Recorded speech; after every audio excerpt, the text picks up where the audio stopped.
last time, just a real quick recap. We talked about the dimensions, right, and how we're describing consciousness as well as physical structure. This is a mapping of consciousness here, okay? So I've been developing my own dimensional model here. So this is the 0 dimension, which is 1 point. It has no dimensions. The first dimension is length again. This is a line. It takes 2 points to describe length. So we have the 2 points there.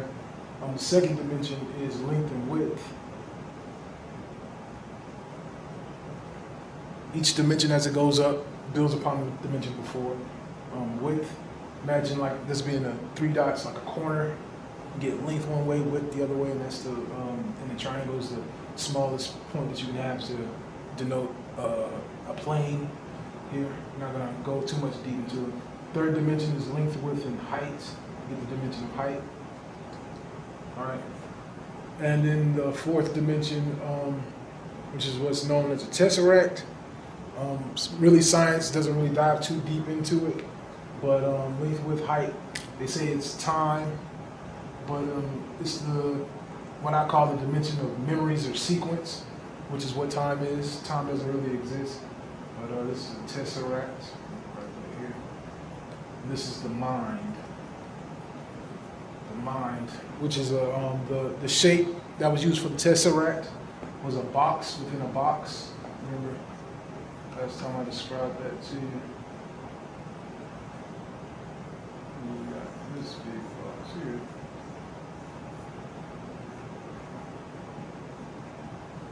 And then it's connected like this. Okay? So that is a box, smaller box, within a larger box. That is the shape of the tesseract, right?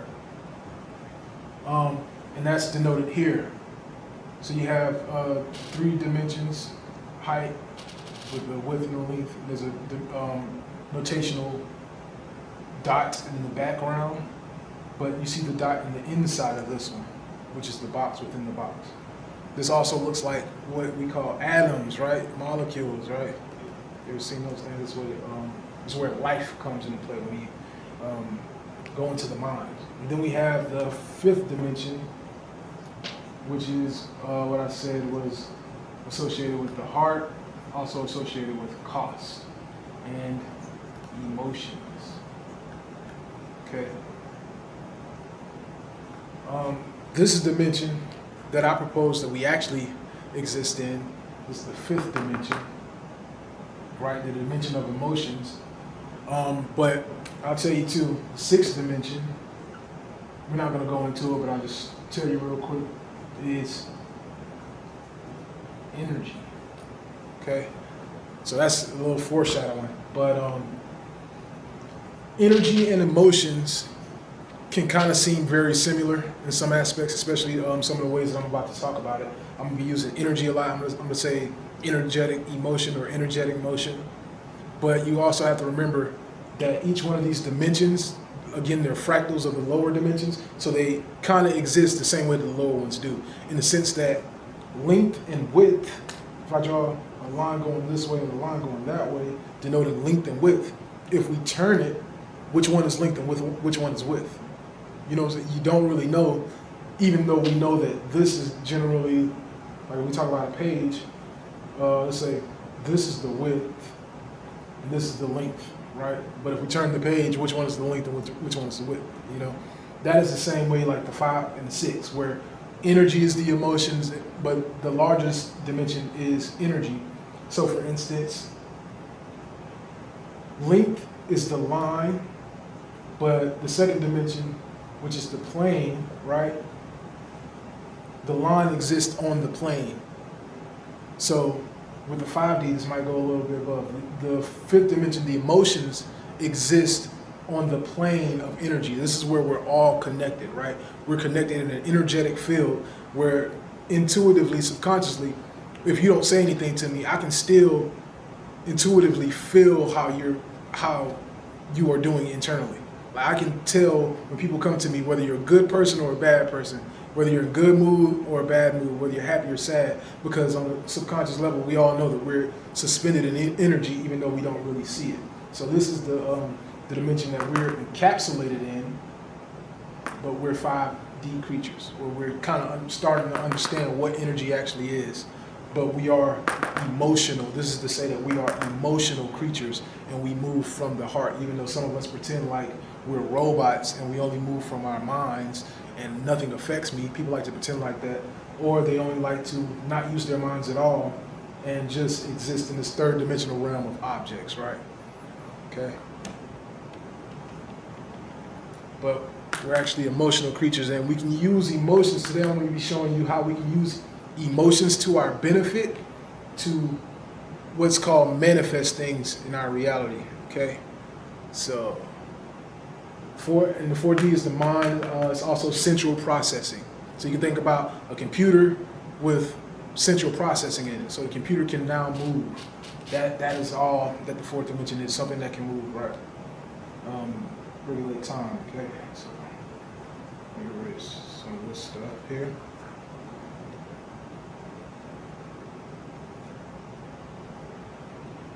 Okay, today we're going to be talking about how we can bring things manifest things from the fifth dimension and get results in the third dimension, right? How do we bring things from this energetic 6, 5D dimensions and bring them here? Because in actuality, things exist here on this side, the mind, heart, and energy, before they actually exist with length, width, and height. That is to say, mathematically, if we plot the length, width, and height, I say x, y, and this is a z-axis, this being x, terrible, I don't know what I'm doing, okay? This being the x-axis, this being the y-axis, and this being the z, point 0, we got 1, 2, 3, 4, 5, 6, and we got these points here. Then we also have negative points, getting a little mathematical. Okay, if we plot, let's say if I have a square in my hand, right? The square would look like this,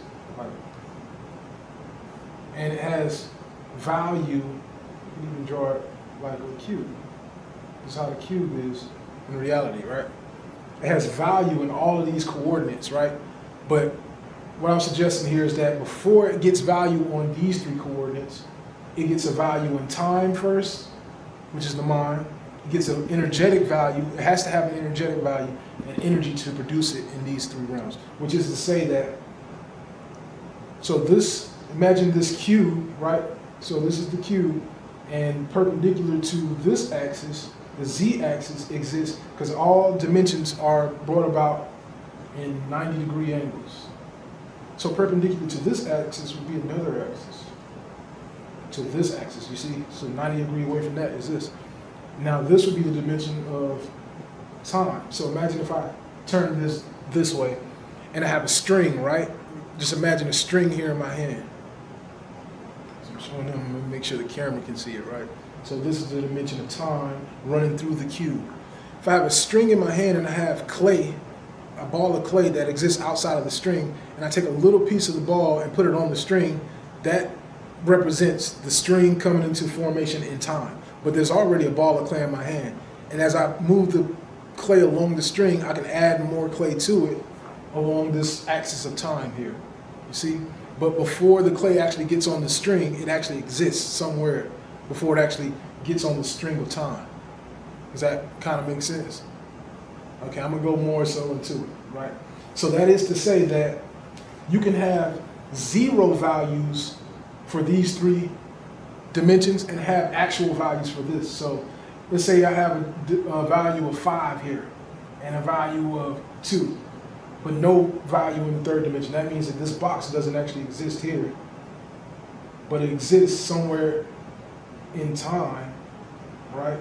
Somewhere in time it exists, but it doesn't have a form yet. But in my mind, it was here at 2:30. I had to start at 2 o'clock. You know what I'm saying? So the form of it existed, the energetic body of it existed, because we exist in all of these dimensions at the same time. So you have a body, yes, but while you have a body, you also have energy that goes along with your body. You also have conscious thought that goes along with your body. You also have emotions that go along with your body. And also, you were created with conscious thought, emotions, and energy before you were actually created with your body, which means that somebody thought about you before you were there, whether it was a literal thought, because oftentimes we don't really create the things that we exactly think about. But what I'm going to show you is how creation actually works and why we get what we get. So you were created through, might be the thought of lust, might be the emotion of whatever it was that brought you here, but you existed before you actually existed with your form. You know, whether it was intentional or unintentional, this is how we create things, right?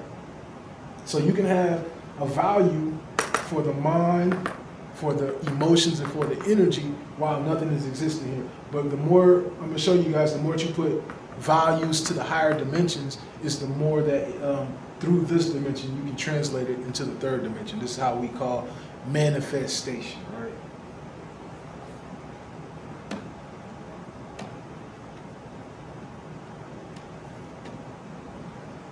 Okay. So also last time, we all got this stuff? It's making sense? You want to meditate on it a little bit more? Can I erase it?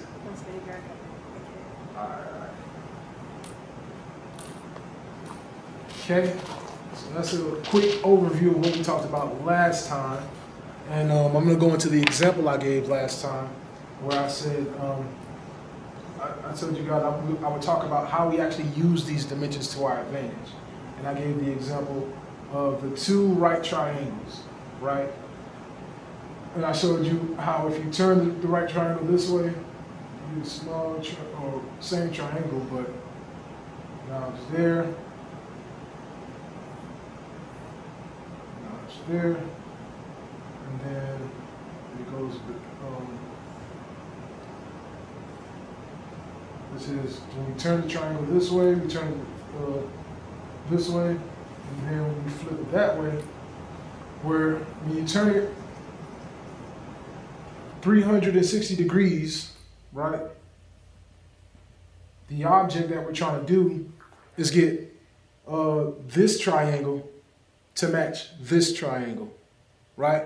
But if we try to do that within the second dimension of the flat surface and we try to turn it, we see that we can't turn it that way because it's not matching. We can't turn it that way because it doesn't match. And when we turn it back another 360 degrees, it doesn't match. Then it goes back to this because we turn it, like just imagine keep turning the triangle each way. It doesn't work when you turn the triangle. So you have to do what's known as a flip. You have to take this triangle out of the page and flip it over to get it to match with this page, right? To get it to match or what we call align with this one, okay? So we're trying to obtain an alignment to get the things that we want from this shape here. And what I'm describing is in order to attain this alignment, we need to come out of this dimension into a higher dimension and flip over in order to get that alignment, or transform in order to get that alignment. Now, so that means to say if we want to see this play out in our own lives, if we're trying to reach a new alignment to acquire more things, that means to say that we have to exit the realm that we're in, which is the space and time realm. We have to exit time and space, go into a higher dimension of energy, transform your energy to transform yourself to get this alignment, right? Now the question becomes, why are we trying to seek alignment in order to produce our realities? Why is alignment important to produce our realities, right? So let's dive into that. Why do we want to align? The form that you take on dictates the fruit that you bear, okay? The form that you take on dictates the fruit that you bear. How do we know this? We know this because of a chemical concept called isomers.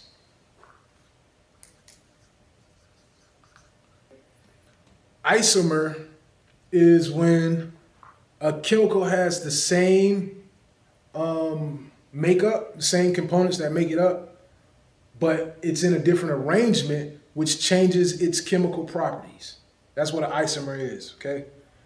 It's a molecule with the same chemical formula as another molecule, but has a different arrangement of atoms, okay?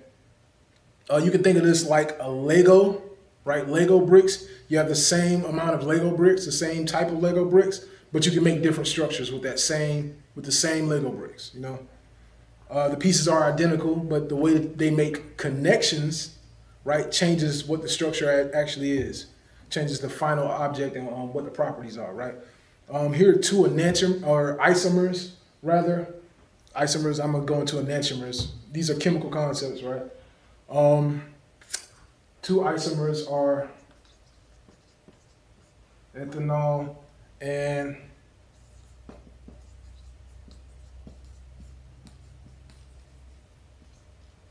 right? Ethanol and dimethyl ether, right?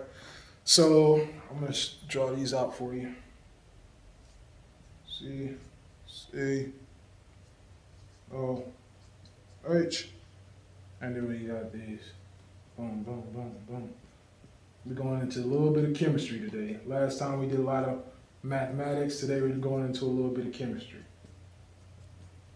Okay, and then we get this one, which is C, O, C. Okay, and then we get H. The OC is not, terribly drawn. H, and H. Yeah, perfect. So both of these, no, I messed up. No. Yeah. Because oxygen only has the ability for 2 bonds here. So 2 bonds, meaning it can only hold 2 lines, while carbon can hold 4 bonds, which is why you see 4 lines drawn from all the carbons and only 2 lines drawn from the oxygens, right? So each of these chemical formulas are C2H6O. This is also C2H6O. Okay. Both of these have different structures. As you can see, the oxygen is bonded differently in both structures, but ethanol is what's known as like drinking alcohol. You can drink this one. Dimethyl ether is jet fuel. See? So the same makeup, but you get 2 different properties from the same makeup, which is going outside and changing your orientation in order to become something different. And from your orientation, you bear different fruits. This is like physical chemistry that we're talking about here. So you got to understand how important this is for yourself to change your orientation to bear your own different fruits, because you're playing with chemistry here. Okay, and not even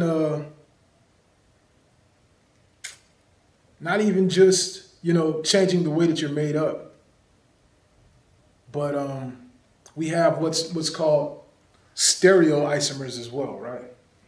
So I'm gonna take this down.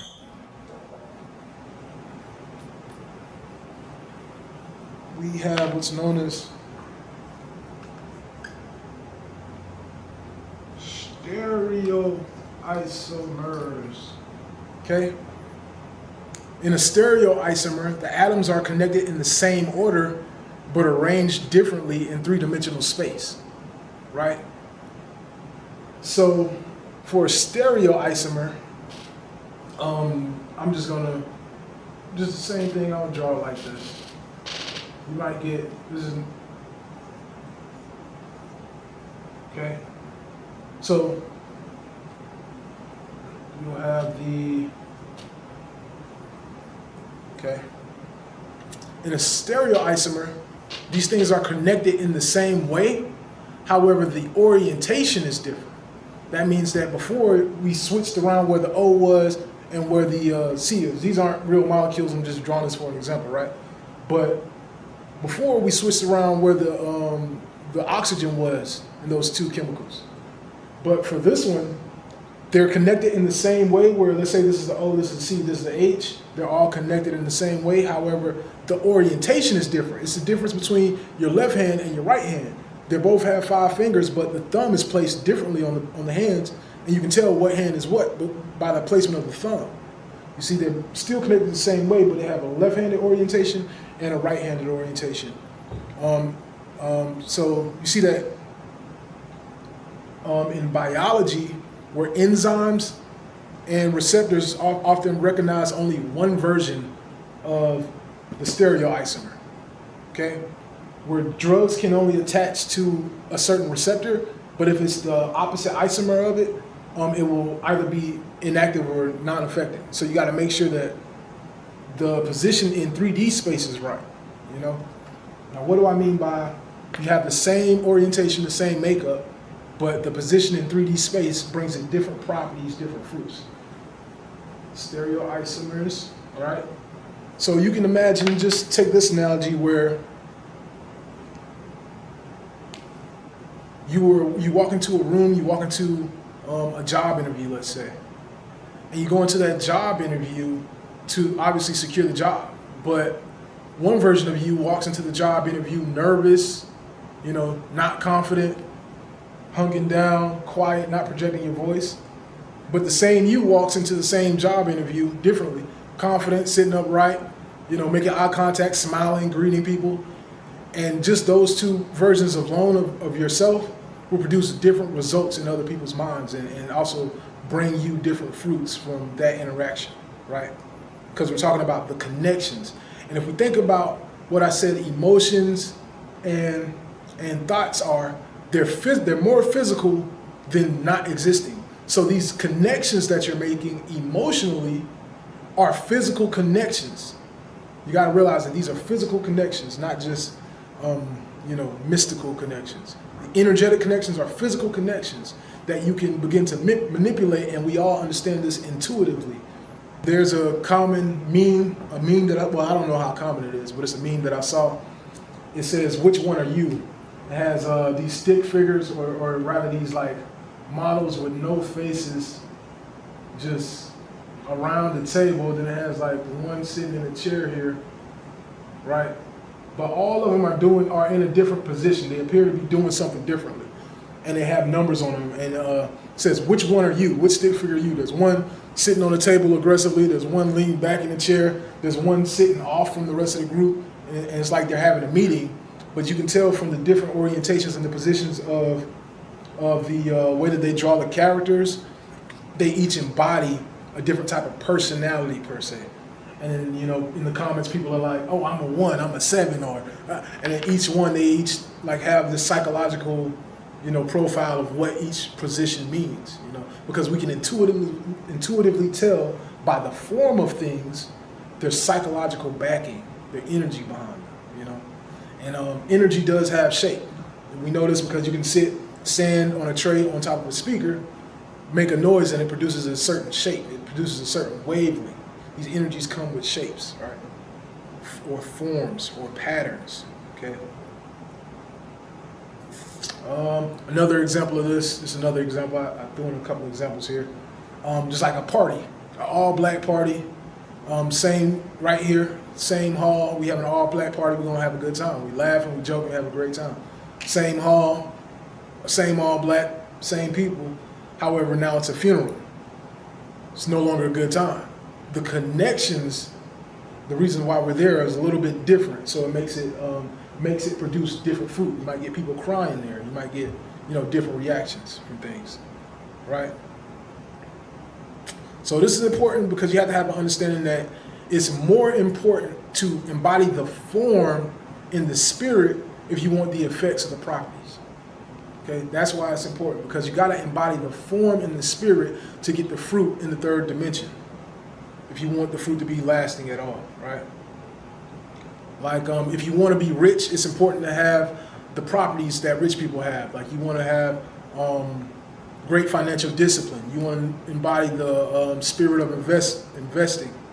You want to embody the spirit of entrepreneurship, rather than chasing the actual money. Because if you chase the actual physical 3D form, by the time you get it, you'll lose it.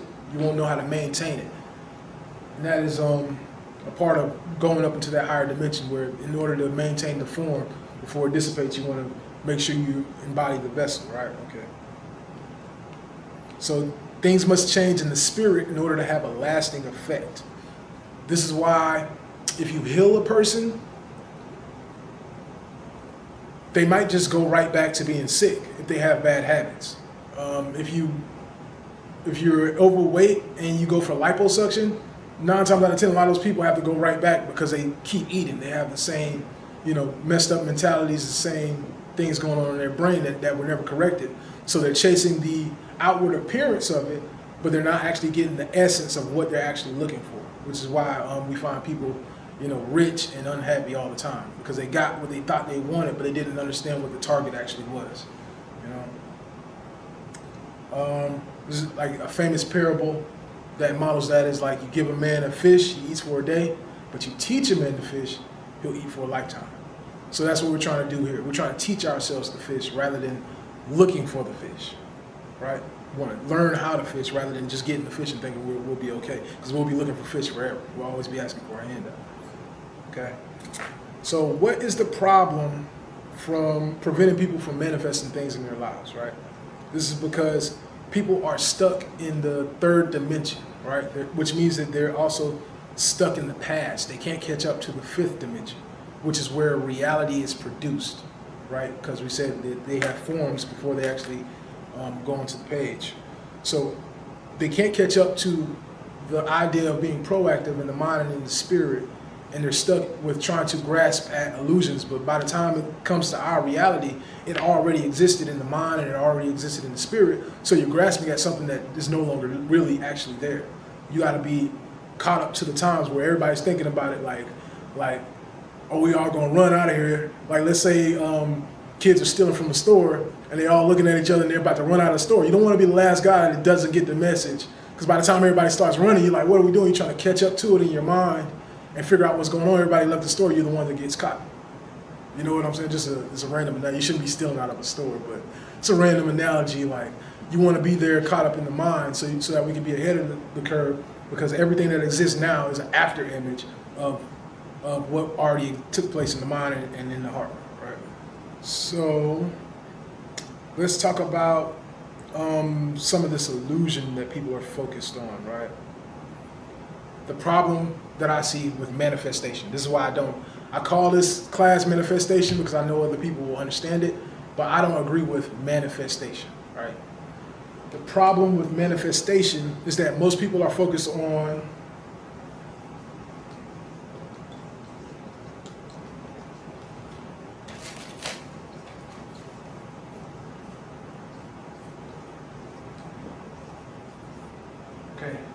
manifesting their illusion. They're not focused on manifesting their reality. They're focused on manifesting the illusion. The illusion is the 3rd dimension. It's not real. It's just a product of what everybody has already created. So by the time you get it, it's already been made. But you want to manifest the product, but you don't want to manifest the reality of it, which is the essence, right? So somebody says they want $1 million. You don't really want $1 million because the background of $1 million can mean anything. What you really are saying is you want financial freedom. You want the freedom, the ability to move where you want to go, have the things that you want to have. Because let's say you get $1 million, but money has no value anymore. You got the $1 million, or you say you get $1 million, you had to sacrifice somebody. You had to, you have all these concepts, these pop culture concepts that come out. You had to lose your soul to get it. All these things. Say you want 6-pack abs. It's not really the abs that you want the confidence, because you might get the 6-pack abs and you don't have any confidence to talk to a girl. And you see, I knew guys in high school that I considered ugly, and they had girls. It's like, if I don't have to get the abs, I can be ugly and I can still get the girls. Probably what you really want is, you don't really want the abs to be healthy, you want an ab for a look. You probably want the confidence. So it's reorienting ourselves to aim at what we really want, right? This is the concept of symbols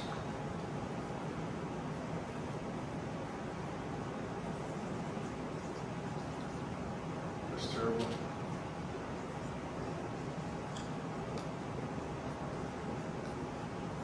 Okay. Symbols become substitutes, right? Okay, humans chase symbols instead of chasing the essence of the symbol, which is what you really want, right? Money becomes a substitute for freedom.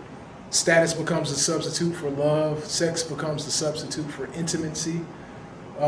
Recognition becomes a substitute for actually belonging, right? You want to feel belonged. You don't really want to be recognized. You want to be recognized for the right things, right? So the sad part about that is that, a lot of people achieve the symbol of it, but they never get to experience the essence, where you had to cut out everybody that you love to get the money that you thought you always wanted. But every time you imagine the money, you imagine having the parties, having people around, but you got the money, now you got to go hide in the castle because everybody's trying to get you. So you kind of cut out the thing that you actually really wanted. So people are experiencing the symbol of what they want, but not the essence of it. And what you really want to go after is the essence, right? Another problem, this is manifestation problems that we're talking about here. Another problem with manifestation is the illusion of arrival, right? The illusion of arrival. So people often say,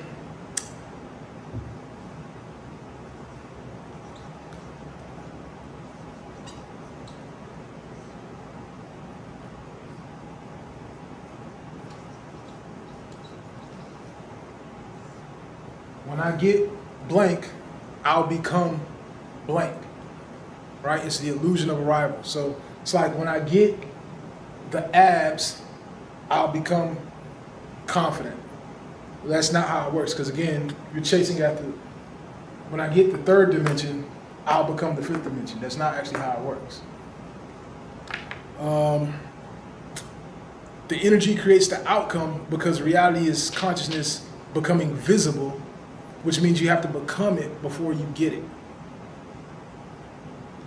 People might say, when I get married, I'll feel complete. However, you won't get married unless you are complete, because nobody wants to marry an incomplete person, for real, Or when I become famous, people will finally see me.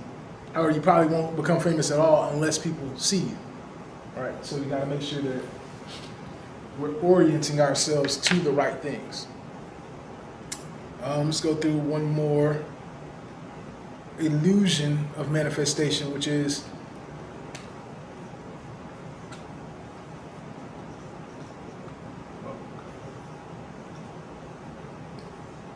this is a common one. Okay. The mirror principle. Okay. Most people think of life like a vending machine, whereas if I put in positivity, I'll get X, Y, or Z. If I just be positive about the situation, I'll get it. It's not actually how it works. It's actually a reflective mirror of your internal state. So reality reflects the investments of your emotional energy and doesn't discriminate between negative and positive. It's just going to reflect, whether it's positive or negative, what you're investing in, right? And I'll talk about how we invest our emotional energy here in a second, right? So if somebody looks at your calendar, they look at your bank statements, your browser history, they listen to your conversations, and they watch your habits, they can probably tell what you're manifesting in your life. Not what you want to manifest in your head, but by your actions and your actual patterns, they can tell what you're manifesting here, because it's a reflection. All those things are a reflection of your internal state. Okay, so manifestation is already happening, whether you want it to or not. It's happening every day, whether you're aware of it or not. So the question isn't, can you manifest? The question is, what are you already manifesting in your life, right? So let's get into the real reason why people are failing here. The real reason why people are failing themselves ties back to alignment, but they're failing because their efforts are divided. Okay, your mind wants one thing, your energy is going towards another thing, and your body is leading you in a totally different direction, right? So say, just go back to losing weight. That's a common one. Your mind wants you to lose weight. Your body wants you to eat the food, and your energy is going towards eating the food. So you got three different horses pulling in three different directions, right? So you want to get all your horses aligned in the right direction to pull you in the direction that you want to go. Okay? So this is why we say no to manifestation and yes to alignment.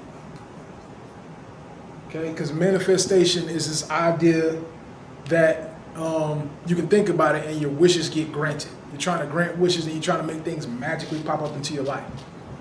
But alignment is the idea that if you position yourself correctly, you can be in the flow of what you want to receive, because these things are naturally flowing around. There's big business deals being made right now. There's love connection that's happening right now.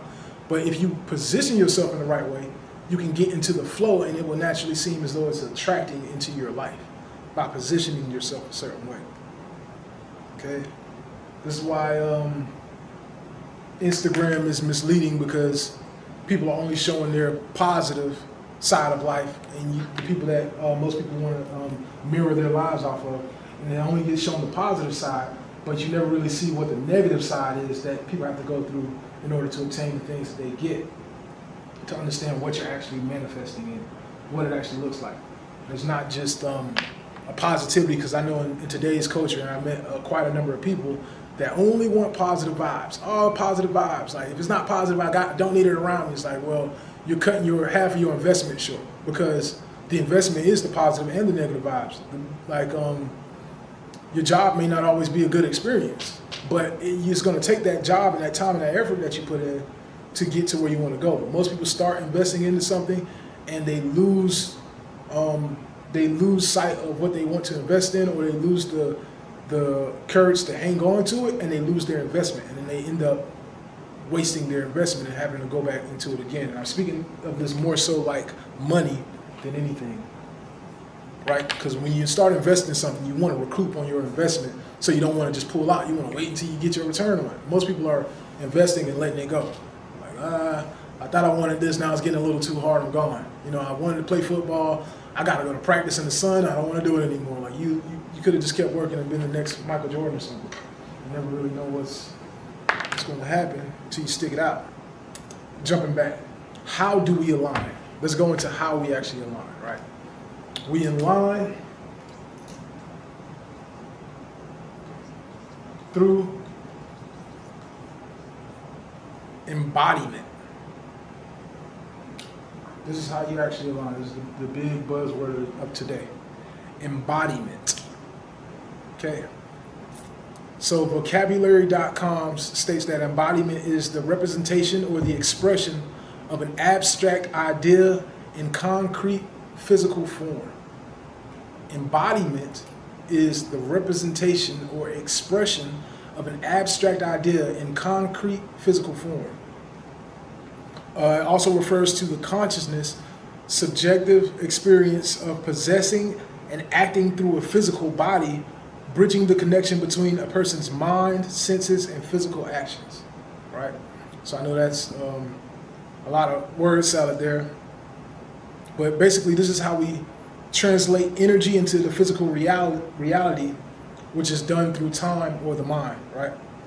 And how do we know that through embodiment we can translate energy into our physical reality? Let's look at that. How do we translate the energy into our physical reality? We know this because Einstein gave us E equals mc squared, where E is energy, M is mass, and C is the speed of light, right? Energy equals mass times the speed of light squared, which means that if we take this part, we're trying to solve for what is mass, we bring the C on this side, and it will become E over C squared equals mass, right? So we know that energy and mass has a relationship, which tells us that energy is mass times the speed of light squared. Energy is actually mass. And what is the speed of light squared? The speed of light squared is our vision. This is how we see things. So what we're actually doing is we're slowing down energy with our eyeballs, and we're producing these objects that we perceive as having mass. But they don't really have mass at all. They're just energy. Everything is literally energy. But we're slowing it down with our consciousness and turning it into mass. That's where when we divide it by the speed, we're dividing energy by the speed of light to get what we perceive as mass, right? So we can tell mathematically that through embodiment we can, and this is the embodiment, I guess you would say this would be the embodiment equation. We can bring forth mass. Energy divided by the speed of light squared. We can bring forth mass. Okay? So this is also saying that energy, since we know everything physical is energy, energy is looking for a vessel to fulfill. Energy is all looking for a vessel to fulfill its structure, its state. Once energy imbues itself into a vessel, it is the vessel. This means that all vessels are imbued with a certain type of energy, which is either attracting or repelling you. Everything is energy which is attracting or repelling you. So everything actually has a magnetic quality to it on a subatomic level. Everything in existence. This has a magnetic quality to it. The board has a magnetic quality. We all have magnetic qualities, which is either repelling or attracting us.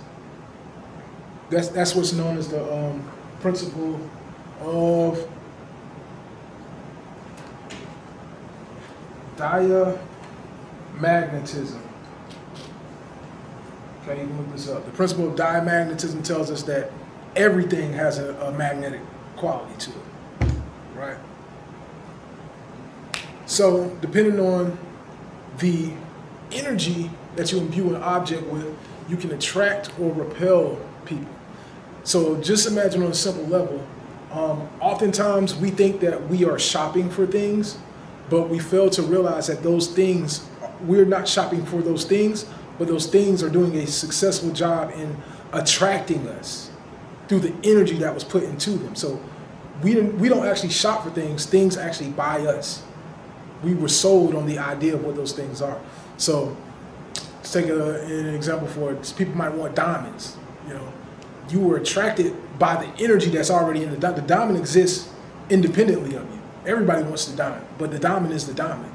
So imagine, like, even in relationships, you want that person, but that person is attracting you. So the things that you're giving your energy to, you're actually telling yourself subconsciously what you're worth, because they're buying you. So you got to raise your value, right? And we're still thinking about this concept of embodiment to see what you're worth, right? So everything has a magnetic quality to it. This is why it's important to be careful what you give your attention to, what you give your energy to, what you watch on TV, what you watch on Instagram. Because the things that you get giving your energy to, your attention, you're providing a life force for it. You're providing it with your energy. Okay, so you got to ask yourself, where does your attention go naturally? Okay, where you might have heard this saying before, where attention goes, energy flows, right? But I like to say, where your attention goes, life grows, right? So attention is the sunlight of consciousness. Whatever remains in its light develops. Wherever you're giving your attention to, you are developing it.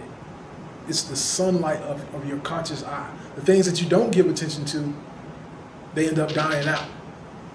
The relationships that you don't pay attention to, the work that you never do, those opportunities, they die out. So now let's talk about the cycle of embodiment. Okay? We'll talk about the cycle of embodiment, where most people, most teachers, they teach it like this: thought to reality. But that is a highly incomplete picture. It's not thought to reality. It's more so, let's see here. Okay, let me draw this out for you. It's going to be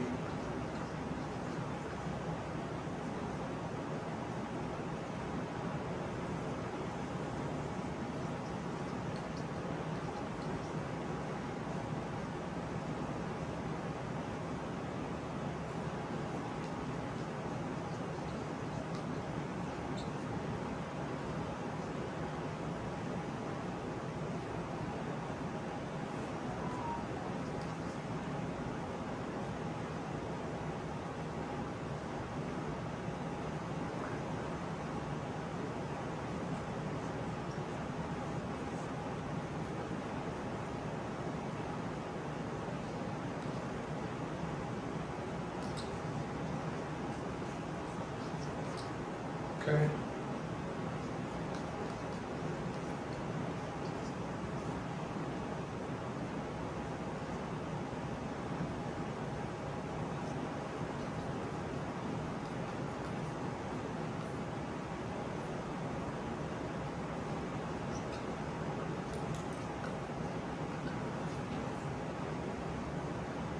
So it looks like this, right?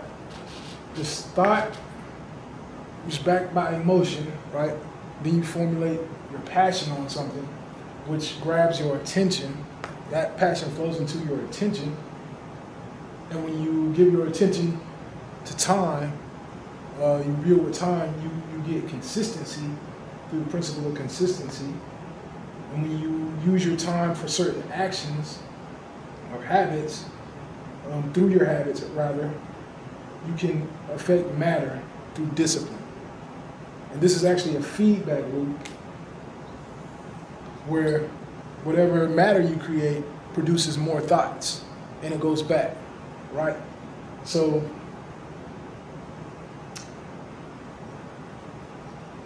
I like to think of it, I've seen this often before. People say,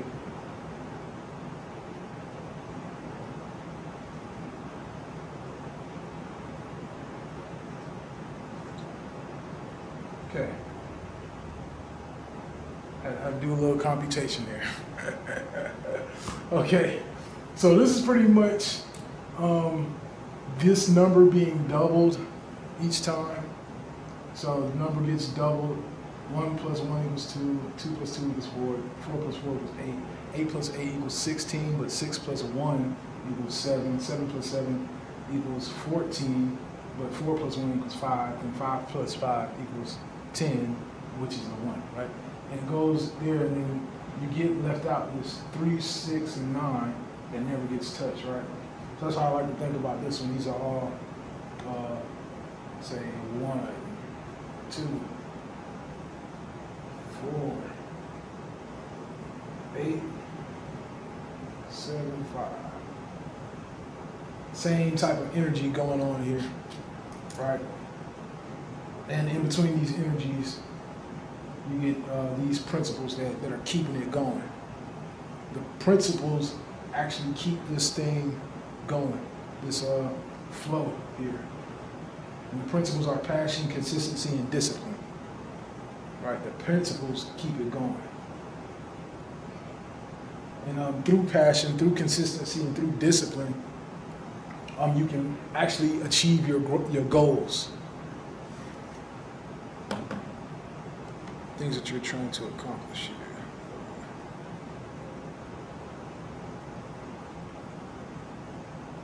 Okay, and then I don't want to dive too deep into this, but I do want to give you guys this model so you can understand how this energy is translating into reality. But eventually I will be touching on this more in depth through what I like to call, I don't want to give it away too soon, but I like to call this or a version of this. You guys got this already? So I like to call this, or a version of that,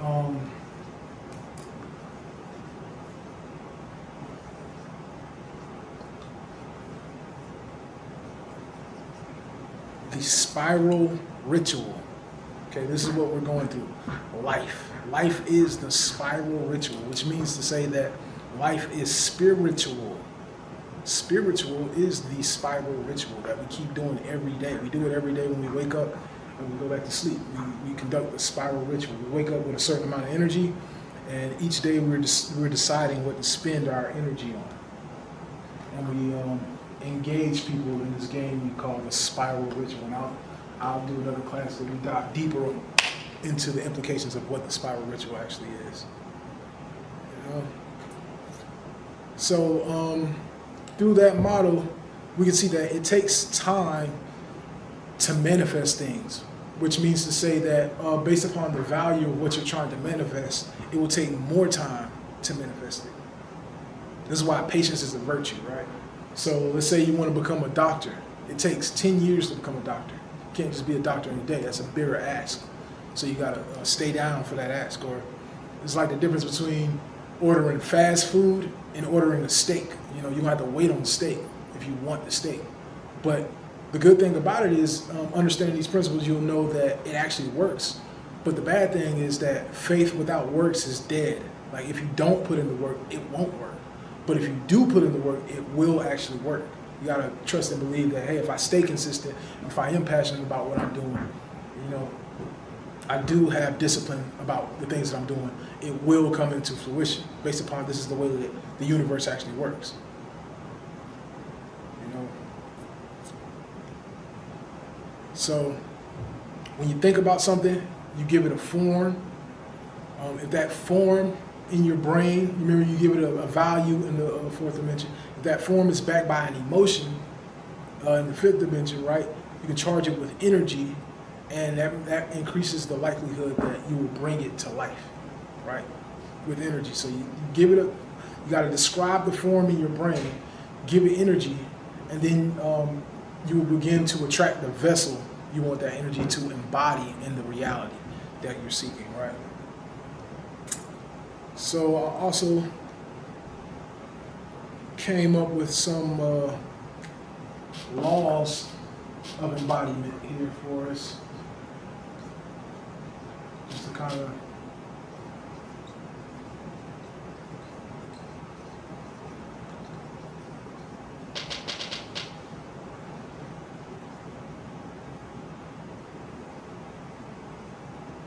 orient us here. Some things to keep in mind.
Okay, that one's leaning. I'm leaning at the bottom here.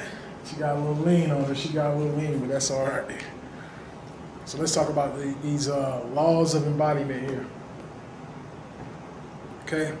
Law 1 is that form precedes matter. Okay.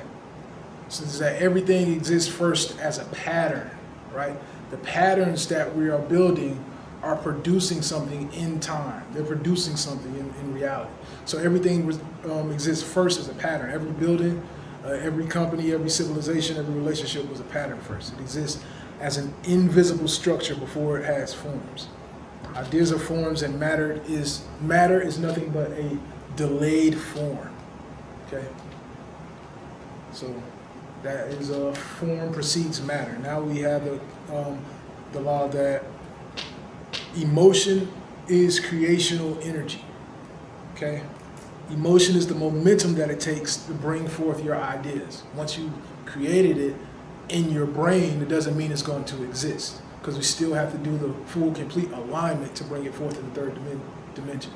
Once you create it in your brain, give it momentum by creating an emotion behind it. You come up with the why. Why do you want this thing? What is it about it that you actually truly want, right? Vision held without emotional energy probably is not going to come to life. You don't feel that passionate about it. As soon as you reach one obstacle, you're going to quit. You're going to pretty much stop. Okay, emotion literally reorganizes your nervous system around the outcome. Okay, so you can think about it like, say the emotion is fear, you're going to manifest avoidance. You're going to manifest anxiousness or something. If the emotion is love, you're going to manifest a connection. If the emotion is conviction, you're going to stay persistent. So you want to try to gear yourself, like if you're nervous about going to your football game, but you know that you want to win, you understand that nervousness and fear is not going to get you closer to the outcome that you want. Where winners would probably embody the emotion of confidence. So you start doing things to make yourself more confident. I'm going to practice extra hard because I know nobody else is going as hard as me.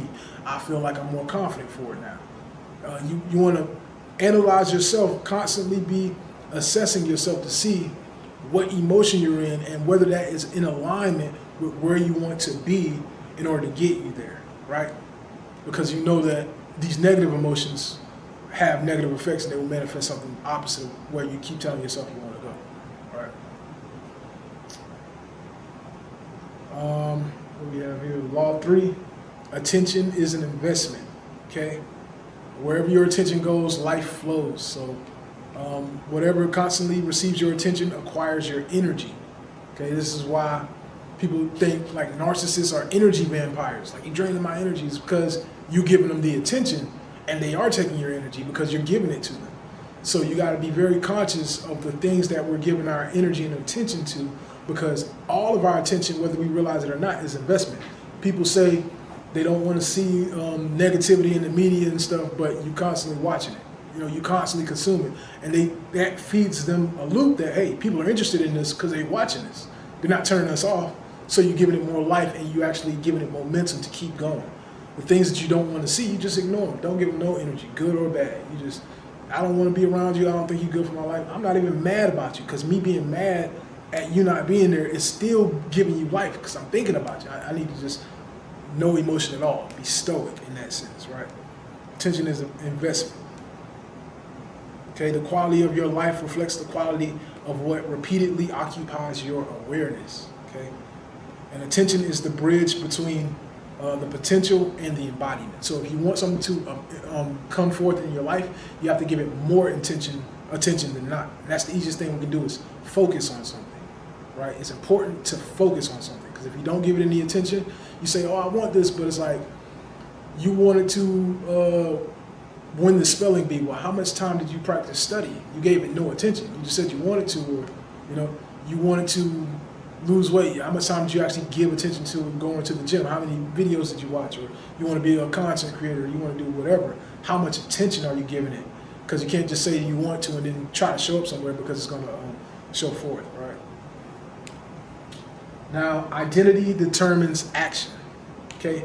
People don't act according to their goals, okay? They act according to who they tell themselves that they are. They act according to their identities. Okay? You don't become disciplined, you become someone who naturally behaves that way.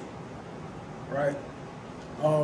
Goals create temporary effort, but identity creates permanent behavior. So we're looking for permanent behavior. It's like, again, the analogy of giving a man a fish, he'll eat for the day, but teach a man a fish, he'll eat for a lifetime, because he's adapted that into his identity. That's a part of who he is now. He knows how to fish. Okay? You don't rise to what you aspire to be. You express your identity. Right? So you got to embody the things that you want to be. Okay? Law 5, I have time translates form. Okay? Time isn't necessarily creating reality, but it is revealing your patterns. Through time, you will see patterns, as in what people say and the things that they say and the things that they do, the same person, are two different people. We know that because we know ourselves. We know that we might say, I want to be whatever it is. I want to be great. That's what we honestly want in our brains. But our bodies want to fail us. I want to be great, but I don't want to wake up at 5 o'clock in the morning. I don't want to go to the gym today. I don't want to. So you're the same person. Like, your brain is telling you one thing, but why is this other part of you guiding you this way? Right? So people are different from the things that they actually do. From the things that they say is a different person, actually, than the person that they behave as, right? And the only way we can see who they behave as is through this thing called time, which is what I like to call a person's patterns. I like to call that their true face. Because the faces you give me, the things that you tell me, I can look at you and be like, oh, she's cute, or he's handsome, he's a pretty cool guy, or whatnot. He seems like a respectable dude. But until I observe your patterns, which is your true face, over time, it will be revealed. I don't really know you. Because that's when people say, wow, I never knew you. Like you're two-faced. That's where we get the concept of two-faced. Wow, you're two-faced. You had a whole other face that you were hiding away from. That face was revealed through your patterns. Because if you do it once, you're probably going to do it again, and you're probably going to do it again. Because the more that you do something, through that graph that I showed you, the more that you do something, the more that you bring it to life. Things wherever your mind occupies it. Right? So that is to say that time is revealing patterns. So every seed already contains the tree. Every seed already contains the tree. Only through time we get to see the tree. So you can't take the seed for face value and say, oh, it's just a seed, this is nothing. No, that's a huge tree, but you're not giving it the proper time, care, and affection to even see that tree come into fruition, right? Okay, you gotta understanding that time translates form. It's also important to understand that manifestation is not instant, because embodiment unfolds sequentially. In order for you to embody something, you have to follow the sequential steps and go back into that loop, because you're constantly going to be tested as to what you actually want. And when you get tested as to what you actually want, the moment that you give your energy to the thing that you claim not to want, you lose it via opportunity cost. Okay, opportunity cost is the cost that this decision makes. Is a yes for this decision is a no for that decision, which means that if I can only have one meal today, if I choose to eat pizza, I can't go back and eat the salad because I can only have one meal. If I only have enough energy to go outside and do one thing, I can either go outside and exercise, spend my energy exercise, or I can spend my energy studying, or I can spend my energy watching TV, right? That's opportunity cost, because you can't use 1 second twice. You can only use 1 second once, right? So the things that we say yes to, we're saying no to everything else. So we got to be conscious of the things that we say yes to. Probably the next class, I'm going to be talking about that more. So I'm going to be talking about emotion as capital. We're going to be talking about the economy of consciousness. Okay. So everything in the third dimension existed in a higher dimension first. Reality is a mirror of the spiritual world. And the sixth law is that consciousness is and awareness of higher dimensions, right? People that you say are unconscious, like you're not woke, is because people observe them as being only in the third dimension, but they are conscious to one-dimensional points and three-dimensional chairs. They're more conscious than the chairs because they can move around and act carnally, act like animals. But until they begin to embody higher consciousnesses, they are what's considered unaware, right? Reality is the essence. When you begin to become conscious and aware, you start to realize. And when I say realize, people think like, oh, you start to understand something. No, you make it real in your reality to where in my reality, I understand that I can look at you all day. I'm wondering about what is the essence of that person. I don't like talking. I don't like to smile. I like to get not straight to it, but what is your true essence? Because that's what I'm going to be affected by in the long run, because everything has, remember I said the 5D is associated with cost, heart, cost, and emotions. Everything has an emotional cost. Whereas if I get involved with you right now, will that emotionally cost me heartbreak? That will be dependent on the essence of the person that you are, you know? So the more that we're aware of higher consciousnesses, the more that we can troubleshoot for what we actually want. Because if I'm getting fooled by what you present to me in the third dimension all the time, going after the fruit and not the root is what provides the energy. I want to know where your roots are, not your fruits. Because if I just go after the fruit, you keep showing me like, oh, I'm cute, I'll be tricked every time because I won't realize that, you know, it wasn't a real fruit producing thing. I was chasing the symbolism and not the essence. Okay. Also,